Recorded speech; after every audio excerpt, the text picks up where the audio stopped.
On vit dans une époque où tout est performance. Avant, tu avais besoin d'allumer la télé pour voir un spectacle. Aujourd'hui, tu n'as même plus besoin de lever la tête de ton café. Ta musique, ta routine, tes indignations, tes vêtements, tout est calibré comme si le monde entier n'était qu'une scène. Et toi, tu joues ton rôle sans même t'en rendre compte. La preuve, ta playlist est choisie par un algorithme. Ton bureau doit ressembler à une vitrine beige. Tes conversations tournent plus souvent autour d'un clash Twitter que d'un film. Et quand le luxe organise sa grande messe à New York, ce n'est pas pour t'annoncer les tendances, mais pour essayer de te convaincre lui-même qu'il a encore une légitimité. Cet épisode est donc une plongée dans la mise en scène permanente. Comment TikTok a remplacé MTV pour programmateur officiel de ta bande-son. Comment la productivité est devenue concours de mise en page pastel. Pourquoi le scandale vend mieux que les œuvres. Et comment la Fashion Week de septembre à New York a révélé un luxe en pleine crise. Prépare-toi à regarder le théâtre invisible dans lequel on vit. Parce que ce dimanche, on ne va pas juste parler pop culture, on va parler du décor dans lequel on joue tous, parfois sans le vouloir. Allez, c'est parti. Pour over the facts, stir in some shade. Cappuccino and croissant, where culture tastes strong. Sip the truth, bite the lies, and keep the sugar gone. Cappuccino and croissant, breakfast for your brain. Cappuccino and croissant, where culture tastes strong. Sip the truth, bite the lies, and keep the sugar gone. Cappuccino and croissant, breakfast for your brain. Il fut un temps où la culture avait un portail d'entrée unique. Tu sortais du lycée, tu balançais ton sac dans un coin et tu allumais MTV. Pas pour les infos, pas pour les dessins animés, mais pour les clips. Parce que c'est là que la musique se passait. Britney qui tournait sur une chaise d'écolière, Eminem en blond peroxydé, les boys band aux chemises trop ouvertes. Tout était déjà emballé, ficelé et livré à domicile. MTV était le thermomètre du cool. Et toi, spectateur docile, tu buvais ce qu'on te servait. Tu pouvais râler, mais au fond, tu suivais parce que tu n'avais pas d'alternative. Avance rapide 2025. MTV est une relique poussiéreuse qu'on ressort à Halloween pour faire peur aux Gen Z. La vraie scène culturelle tient dans une app gratuite, téléchargée par 3 milliards de personnes, qui s'ouvre en un mouvement de pouce. TikTok. La comparaison est inévitable. TikTok, c'est le nouveau MTV. Mais ce n'est pas une mise à jour, c'est une mutation. Là où MTV avait une télécommande, TikTok est une perfusion branchée directement sur ton cerveau. MTV fonctionnait avec des programmateurs, des directeurs de contenu, des DJ en costard cheap persuadés d'avoir du flair. Tu pouvais les critiquer, accuser la chaîne de favoritisme, de passer trop de clips pop et pas assez de rock. MTV, c'était une élite identifiable qui décidait de ce que tu allais entendre. Avec TikTok, ce pouvoir a été transféré à quelque chose d'invisible et d'implacable. Un algorithme. Ce n'est plus un humain qui choisit, mais une équation opaque qui analyse ton scroll, ton temps d'intérêt, ton double tap, ton replay. Ce n'est pas toi qui décide de ce que tu aimes, hein, c'est la machine qui décide pour toi. Et qui t'explique en prime que si tu n'adhères pas, c'est toi le problème. Tu as mal fidé ton algorithme, tu as envoyé les mauvais signaux, c'est ton comportement qui est en faute. Et ça marche. En 2024, 84% des morceaux qui ont atterri dans le Billboard Global 200 avaient d'abord percé sur TikTok. Pas grâce à la radio, pas grâce à un clip diffusé sur une chaîne câblée, mais grâce à 15 secondes d'un refrain, parfois accéléré, parfois remixé, balancé dans des millions de vidéos de danse, de make-up ou de mimes. Tu ne passes plus par MTV, tu passes par un trend. Et si ta chanson n'est pas TikTokable, elle n'a pas de futur. La mécanique est fascinante. MTV fabriquait des carrières sur la durée. Tu passais en heavy rotation pendant des mois et ça construisait ton statut. TikTok propulse une chanson en une nuit. Une gamine en pyjama fait une danse dans la chambre, l'algo s'emballe et soudain ton refrain devient mondial. Mais aussi vite qu'il monte, il redescend. Les artistes réduits à un seul son sont purulents. On les appelle les TikTok artistes, comme si c'était une insulte. L'algorithme n'a aucune mémoire, aucune loyauté. Si demain ton son ne génère plus de clics, il disparaît. Tu n'as pas construit une carrière, tu as fait un buzz. Et la différence entre les deux, c'est la durée de vie, quelques mois contre quelques années. Ce n'est pas tout. MTV, en imposant des clips, avait déjà compris l'importance de l'image. Michael Jackson n'était pas seulement une voix, c'était un court métrage. Madonna n'était pas seulement une chanteuse, c'était une icône visuelle. Mais TikTok a radicalisé cette logique. Ce n'est plus seulement les chansons qui doivent être visuelles, mais ta vie entière. Les chorés, les tenues, les looks, les expressions, tout doit être calibré pour tenir en 15 secondes et donner envie d'être rejoué. MTV imposait des clips, TikTok impose une esthétique permanente. Et l'effet ne se limite pas à la musique. Les micro-tendances de mode se succèdent à la vitesse du scroll. Les mots, les punchlines, les références changent tous les mois. Ce que tu portes, ce que tu dis, comment tu dis bonjour, tout est dicté par l'algorithme. On ne parle même plus de sous-culture, mais de micro-cultures éphémères qui s'autodétruisent à mesure qu'elles explosent. L'algorithme est devenu le styliste de ton placard et le scénariste de ton langage. Alors oui, TikTok est le nouveau MTV, mais en pire. MTV avait des humains avec leurs goûts douteux et leurs préférences biaisées. TikTok n'a que des lignes de code, mais elles sont implacables. MTV construisait des icônes, TikTok fabrique des gimmicks. MTV te donnait l'illusion d'appartenir à une génération entière. TikTok te donne l'illusion d'appartenir à une traîne de 24 heures. MTV avait des clips qui restaient dans l'imaginaire collectif. TikTok a des sons qui disparaissent dès que tu rafraîchis ton feed. Et pourtant, on scrolle. On scrolle parce que découvrir un son avant qu'il ne devienne mainstream, ça donne toujours le frisson. On scrolle parce que l'algorithme nous donne la dopamine en intraveineuse. On scrolle parce que, soyons honnêtes, on adore jouer les figurants dans ce grand clip mondial. Ce n'est plus Carson Daly qui te présente le top 10, mais une adolescente en jogging filmée en 4:3 et ça fonctionne. Le plus ironique dans l'histoire, c'est que TikTok, malgré son vernis de nouveauté, ne fait que rejouer la même partition que MTV. Il impose une hiérarchie, il dicte ce qui mérite d'exister, il fabrique un goût collectif. La différence, c'est l'échelle, la vitesse. MTV était un feu de camp. Tout le monde se rassemblait autour et regardait le même spectacle. TikTok, c'est une pluie de météorites. Chacun en prend une sur la tête, mais personne ne regarde exactement la même. Il y a bien un horizon commun, c'est 84% de hits passés par l'appli. Mais la manière dont tu les découvres, elle, est unique. L'illusion est une personnalisation. Alors que tout le monde reçoit les mêmes tendances à quelques secondes d'écart.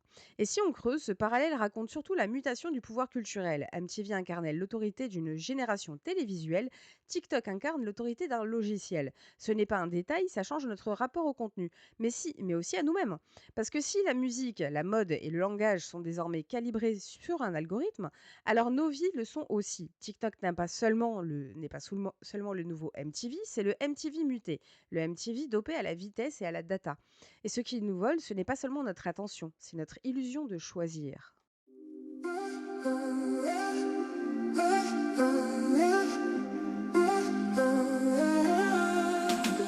Up on that bar, you move like silk.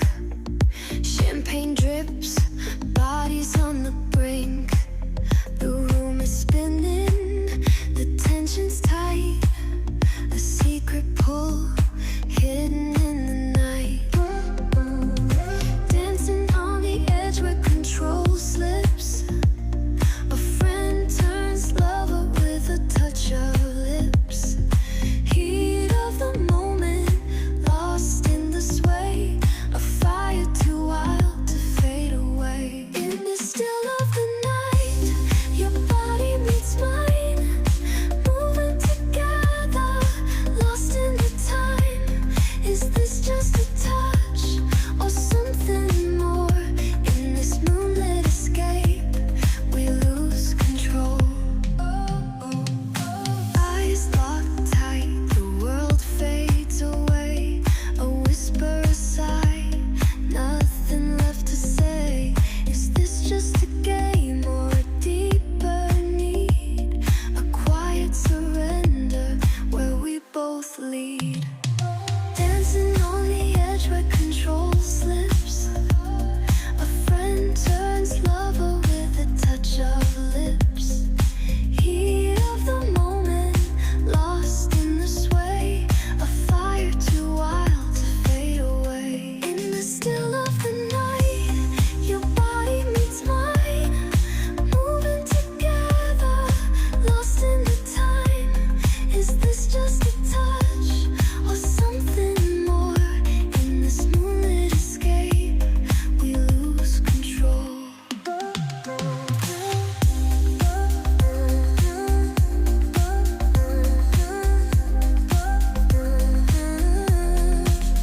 No need for words, it's all understood. A fleeting touch never felt so good. Wrapped in shadows, heart's beat is one. A pulse of desire till the rising sun. Still of the night, your body meets mine. Moving together, lost in the time. Is this just a touch or something more? In this moonlit escape, we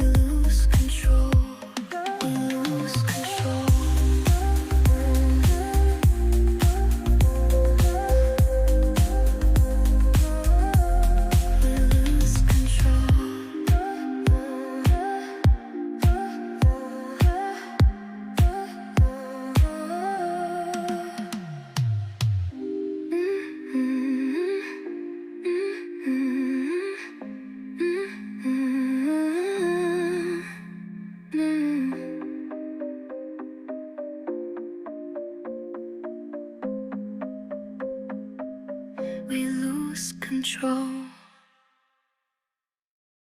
Il y a une époque, pas si lointaine, où l'organisation était une affaire privée. Tu avais un agenda en cuir un peu moche, des post-it fluo collés sur ton frigo et basta. Ce n'était pas beau, ce n'était pas Instagrammable, mais ça marchait. Tu savais quand rendre ton devoir, quand payer ton loyer et quand aller boire un verre. Personne ne se souciait de savoir si tes notes étaient alignées ou si ta to-do list ressemblait à une œuvre d'art. Mais aujourd'hui, ça ne suffit plus d'être organisé. Il faut être beau en l'étant. Ton carnet doit ressembler à une vitrine Muji, ton bureau à une photo Pinterest, ton café du matin à une campagne Starbucks. C'est ça le culte de la productivité esthétique. Transformer chaque tâche banale en performance visuelle. L'expression clean girl esthétique ne dit rien de neuf. La fille propre, disciplinée, minimaliste, qui se lève à l'eau pour avaler un smoothie vert, faire du yoga devant sa baie vitrée et écrire 3 affirmations positives dans un carnet quadrillé couleur sable. Tu as sûrement vu cette esthétique 1000 fois sur TikTok ou Instagram. Des bureaux immaculés, des stylos pastels, des mugs de matcha posés au millimètre, des bougies qui brûlent sans laisser de cire. Ce n'est plus une routine, c'est une scène. Tu ne prends pas ton petit déjeuner, tu tournes une publicité pour ta propre vie. Le pire, c'est que cette mise en scène est devenue rentable. En 2025, plus de 80% des marques déclarent avoir maintenu ou augmenté leur budget marketing d'influence. Et une grande partie via les créateurs de contenu lifestyle qui vendent non pas un produit, mais un quotidien. Ta lampe de bureau, ton tapis de yoga, ton planeur en cuir vegan, tout est présenté comme la clé d'une vie plus claire, plus douce, plus organisée. Le marché suit. La clean beauty, cousine directe de ce mouvement, est estimée passer de 8,7 milliards de dollars en 2023 à 39 milliards d'ici 2033. Tu croyais acheter un carnet à 15 euros, tu finiras avec une panoplie complète. Planeur, stickers, skincare assorti et un abonnement à une box de bougies efficacité concentrée. L'organisation n'est plus une discipline, c'est une marchandise. Mais ce qu'on oublie de dire, c'est que cette esthétique a un coût invisible. D'abord le temps. Passer 20 minutes à aligner ses stylos pour la photo, ça n'avance pas ton projet. Tu passes plus de temps à rendre ton organisation instagrammable qu'à l'utiliser vraiment. Ensuite l'énergie. Ce n'est pas rien de maintenir cette façade au quotidien. Filmer, poster, éditer, se montrer sous son meilleur jour. Et enfin, le coût psychologique, des études l'ont prouvé. Se comparer en permanence à des vies parfaitement scénarisées sur les réseaux sociaux est lié à l'anxiété, à la dépression, à une faible estime de soi. Et soyons honnêtes, qui peut vraiment se lever à 5h30 chaque matin pour méditer sur un tapis couleur sable avant d'écrire 3 pages d'intention dans un carnet hors de prix? Pas grand monde. Mais avant, mais tout le monde regarde ces vidéos, like, partage et culpabilise en silence d'avoir une vie trop normale. Ce culte n'est pas seulement épuisant, il est aussi profondément excluant. Le fameux clean ne concerne pas que ton bureau ou ton carnet. Il codifie ton corps, ton visage, ton style. La plupart des vidéos qui cartonnent de cette esthétique montrent les mêmes standards. Jeune, mince, souvent blanc, cheveux lisses, vêtements neutres. Comme si la productivité ne pouvait s'exprimer qu'à travers une certaine image. Les autres corps, les autres visages, les autres esthétiques, invisibles. Et quand ils apparaissent, c'est souvent pour être corrigés, transformés, adaptés à la norme. La productivité esthétique ne vend pas seulement des carnets et des mugs, elle vend la conformité, emballée dans un filtre beige. Mais comme toute esthétique trop rigide, elle commence à craquer. La fatigue est là, surtout chez la Gen Z qui a fini par inventer un antidote, le messy girl esthétique. Là où la clean girl aligne ses stylos, la messy girl laisse traîner ses fringues. Là où la clean girl se maquille en nude parfait, la messy girl sort les paillettes. C'est une réaction instinctive à la pression de la perfection. Revendiquer le chaos comme une forme de liberté. Comme si on avait enfin compris que le beige n'était pas une couleur de vie, mais une camisole. Et pourtant, malgré la critique, malgré la lassitude, le culte persiste, parce qu'il est rentable, parce qu'il est séduisant, parce qu'il donne l'illusion que ta vie peut être plus simple si elle est plus jolie. On ne consomme pas vraiment l'organisation, on consomme l'image de l'organisation. On ne consomme pas la productivité, on consomme le rêve d'une vie parfaitement cadrée. Comme si en alignant 3 stylos pastel et une bougie parfumée, on pouvait aussi aligner nos angoisses. Mais soyons honnêtes, ce culte ne produit pas grand-chose. Il ne te rend pas plus efficace, il ne te libère pas du stress, il produit du contenu, des vidéos, des posts, des trends. C'est une machine qui s'auto-entretient. Tu ne notes pas une tâche, tu notes un futur post. Tu ne ranges pas ton bureau, tu ranges ton feed. Tu ne fais pas du yoga pour ton corps, tu fais du yoga pour ta vidéo. Et plus tu joues le jeu, plus tu te sens coincé dans la mise en scène. Alors oui, tu peux appeler ça une routine, une discipline, une esthétique. Mais au fond, c'est juste une performance. Et comme toutes les performances, elle est épuisante. Derrière chaque match à la thé et chaque carnet beige, il y a surtout quelqu'un qui se demande si sa vie est assez jolie pour mériter un like. Et c'est peut-être ça le vrai drame. Dans le culte de la productivité esthétique, ce n'est pas toi qui tiens ton agenda, c'est ton feed. Da da da da da da da da da da da.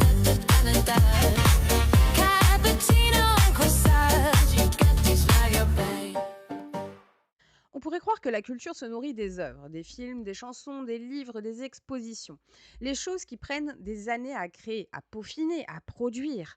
Mais soyons honnêtes, en 2025, on ne consomme plus vraiment les œuvres, on consomme les scandales qui les entourent. On ne parle pas du dernier album, on parle du tweet qui a mis le feu aux poudres. On ne discute pas de la mise en scène d'un film, mais du casting qui s'est écharpé en coulisses, du scandale qui est devenu le produit principal. L'œuvre n'est plus qu'un prétexte. Ce n'est pas une impression, les chiffres sont là.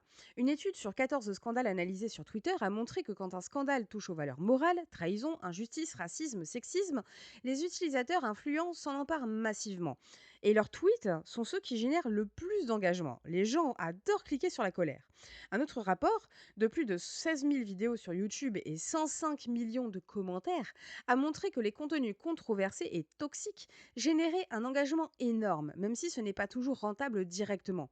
Plus un contenu est polarisant, c'est-à-dire aimé ou détesté avec passion, plus il circule. Autrement dit, si tu veux de l'attention, mieux vaut un scandale qu'un chef-d'œuvre. Et ça se comprend. Le scandale, c'est immédiat. Ça se consomme en un clic, en un screenshot. L'œuvre, elle, demande du temps. Écouter un album, ça prend 1 heure. Lire un livre, des jours. Regarder un film, 2 heures.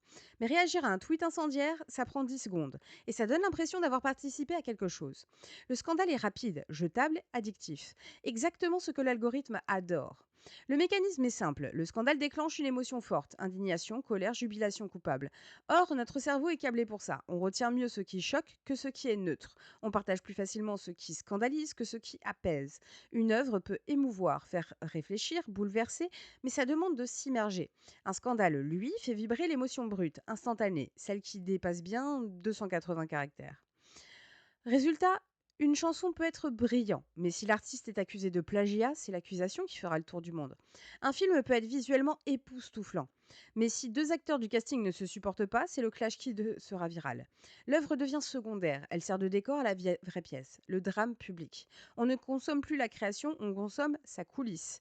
Et le phénomène n'est pas nouveau. Les tabloïds ont toujours compris que le scandale vendait plus que la critique d'un livre. Les polémiques littéraires du 19e siècle, les films jugés immoraux dans les années 50, les provocations d'artistes dans les années 80. Le scandale a toujours été une stratégie marketing, parfois volontaire, parfois subie. Mais la différence aujourd'hui, c'est la vitesse et l'échelle. Avant, un scandale occupait la presse quelques semaines. Aujourd'hui, il explose en quelques heures et s'éteint à la même vitesse, remplacé par le suivant. Et entre-temps, l'œuvre a été enterrée sous des millions de commentaires. La logique est devenue cynique. Certains artistes l'ont intégrée, provoquer un clash, c'est le moyen d'exister dans le flux. Il suffit d'un tweet mal calibré, d'une phrase ambiguë en interview, d'une performance volontairement controversée pour déclencher le buzz. Le problème, c'est que ça marche. Un bad buzz rapporte plus d'attention qu'un travail bien fait. Alors pourquoi s'en priver? L'art n'a plus besoin d'être jugé sur pièce. Il doit être scandalisant, ou du moins accompagné d'un drama qui donnera l'impression d'un événement. Mais cette mécanique a un coût. Pour les artistes, évidemment, ton œuvre disparaît derrière ton image publique. Tu deviens celui qui a dit ça, celle qui a fait ça, pas l'auteur de cet album ou la réalisatrice de ce film. Pour le public aussi, on se retrouve à consommer une culture de l'indignation permanente, une suite de mini-feuilletons où on ne se souvient plus de l'intrigue principale. Tu as vu passer 10 polémiques cette semaine, mais tu n'as rien écouté, rien lu, rien regardé vraiment. Tu n'as fait que réagir. Et au fond, le scandale est lui aussi une performance, comme la productivité esthétique, comme les trends TikTok. Il a ses codes, ses acteurs, ses spectateurs. Il se met en scène, il s'exagère, il se partage, il devient du contenu.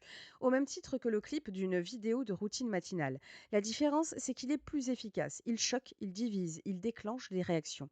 Il est parfait pour l'économie de l'attention.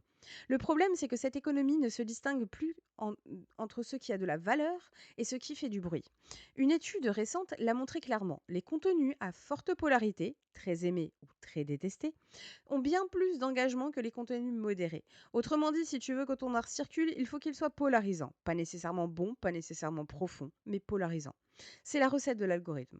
Alors oui, les scandales vendent mieux que les œuvres, parce qu'ils sont plus rapides, plus simples, plus violents, parce qu'ils parlent à nos instincts, pas à notre réflexion, parce qu'ils s'adaptent mieux à un monde où l'attention est une monnaie rare. Mais à force de tout réduire à des clashs, on risque de perdre ce qu'il y avait de précieux dans la culture. La lenteur, la profondeur, la capacité à durer. Un scandale dure un week-end, une œuvre peut durer une vie. Mais pour ça, il faudra encore qu'on la regarde. Et peut-être que c'est là la question la plus inquiétante. Est-ce que l'œuvre peut encore exister dans le scandale? Est-ce qu'on peut encore parler d'un album, d'un film, d'un livre, sans que tout soit filtré par une polémique? Ou est-ce que l'avenir de la culture culture, c'est un flux permanent de drama emballé dans des hashtags. Si c'est le cas, prépare-toi. Dans le théâtre permanent, l'art n'est plus qu'un décor. Le vrai spectacle, c'est le scandale.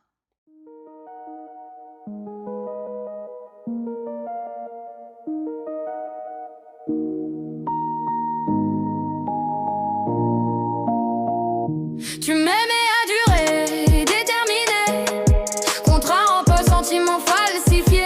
Tu signais nos je t'aime avec un tampon consulaire. J'ai confondu mariage et demande de séjour temporaire. Tu m'aimais à durée déterminée, contrat en poche, sentiment falsifié. Tu signais nos je t'aime avec un tampon consulaire. J'ai confondu mariage et demande de séjour temporaire. Tu m'as juré Paris, t'as visé préfecture. T'as glissé bébé dans ta procédure. Moi je prenais l'amour, toi tu prenais l'avion. Et dans ton sac y'avait mes illusions. T'as jamais dit je t'aime quand y'avait pas d'enjeu. Mais t'étais toujours là quand les papiers tenaient en jeu. T'as serré ma main, moi je serrais les dents. T'as couché ton rêve dans mon lit en attendant. Tu m'aimais à durée déterminée, contrat en poche, sentiment falsifié. Tu signais nos je t'aime avec un tampon consulaire. J'ai confondu mariage et demande de séjour temporaire. Tu m'aimais à durée déterminée, contrat en poche, sentiment falsifié. Tu signais nos je t'aime avec un tampon consulaire. J'ai confondu mariage et demande de séjour temporaire. Tu parlais d'avenir avec un traducteur, mais pas pour nous deux, pour ta carte de cœur.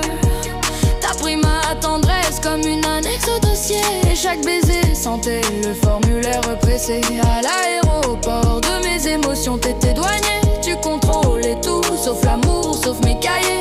Et quand j'ai pleuré, t'as levé les yeux au ciel, comme si mes larmes valaient pas ton label. Tu m'aimais à durée déterminée, contrat en poche, sentiment falsifié. Tu signais nos je t'aime avec un tampon consulaire. J'ai confondu mariage et demande de séjour temporaire. Tu m'aimais à durée déterminée, contrat en poche, sentiment falsifié. Tu signais nos je t'aime avec un tampon consulaire. J'ai confondu mariage et demande de séjour temporaire. Tu m'as laissé en France, vite sans explication. Mais t'as bien laissé ton ombre à la station. Et moi je traîne encore l'acte de mariage en ruine. Un PDF fantôme dans ma boîte mail en ligne. Ton silence m'a coûté plus cher qu'un aller-retour. Mais je te rends pas les clés de ma douleur au détour. T'étais passager, moi j'étais destination. Tu voulais les papiers, pas la passion. Tu m'aimais à durée déterminée, contrat en poche, sentiment falsifié. Tu signais nos je t'aime avec un tampon consulaire. Mais je t'ai déchiré comme un visa périmé.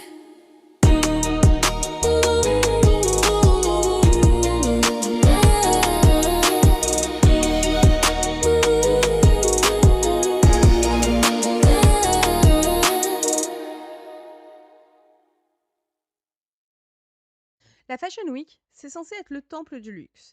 Une grande messe biannuelle où les prêtres en talons aiguilles viennent annoncer les évangiles du style.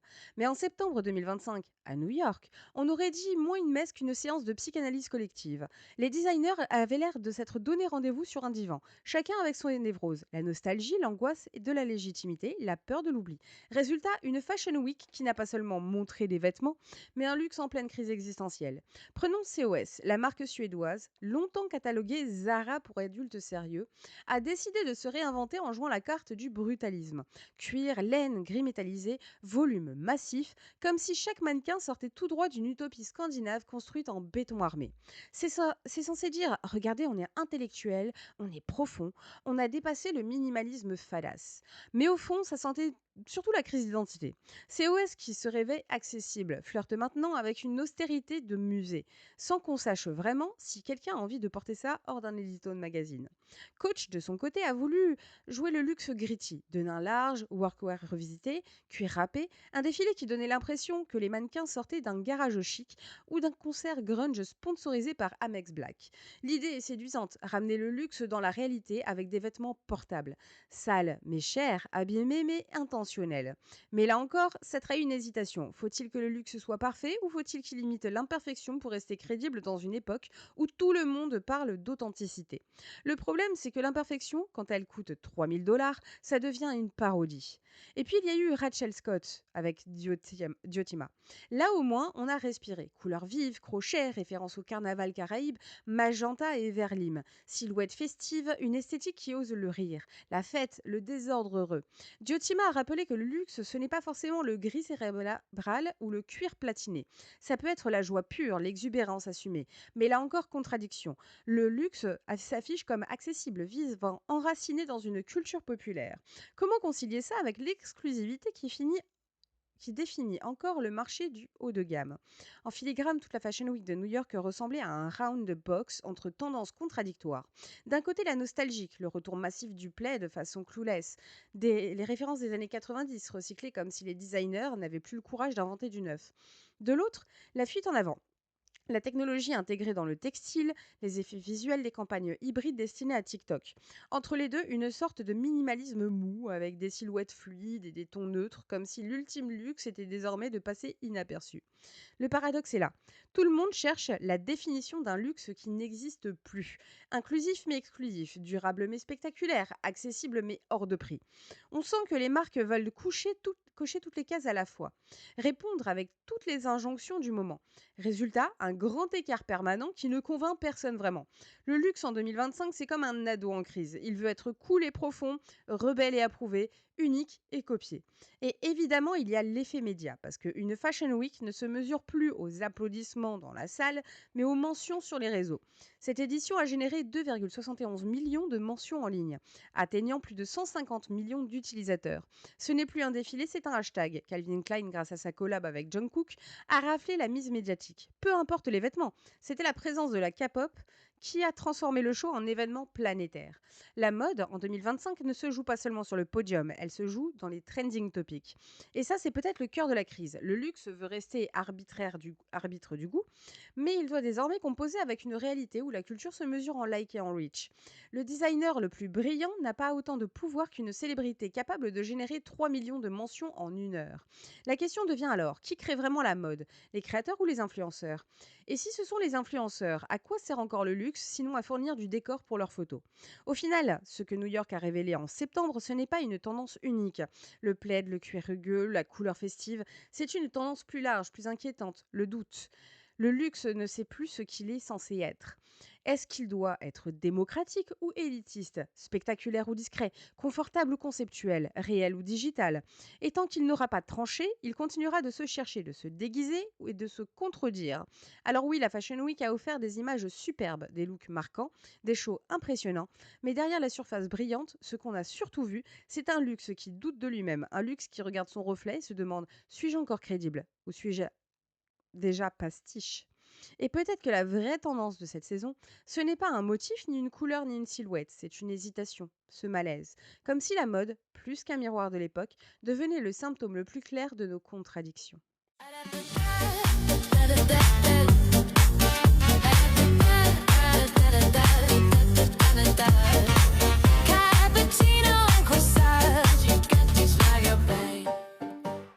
On a parlé de TikTok, de la productivité esthétique, de scandales et de luxe en crise. Quatre visages différents et pourtant une seule obsession en filigrane, la mise en scène. Tout doit être visible, partageable, transformé en contenu. La musique, ta routine matinale, ton indignation, tes vêtements. Rien n'existe plus simplement pour lui-même. On ne vit plus seulement dans une société de consommation, on vit dans une société de performance où chaque geste est jugé à l'aune de son potentiel esthétique ou viral. Et ça pose une question que je n'ai pas envie de laisser en suspens. Est-ce qu'on peut encore aimer quelque chose sans se demander s'il fera une bonne story? Est-ce qu'on peut encore créer sans anticiper la polémique, sans espérer le clash, sans calibrer la mise en scène? Ou est-ce que finalement on est devenu incapable de se séparer de l'expérience de la représentation?